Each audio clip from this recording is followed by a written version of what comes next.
What's left of a hairdryer was defunct, according to my wife, so I said this looks like a teardown. So that's the motor. I took it out of the plastic housing and all of that. That's pretty much all that was there, was the housing, and it just took a while to strip it out.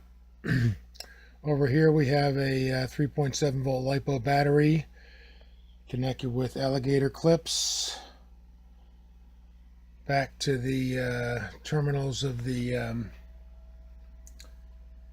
motor.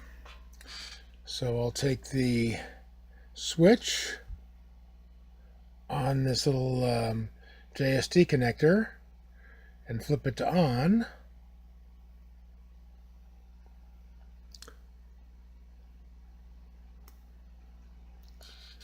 And flip it to on.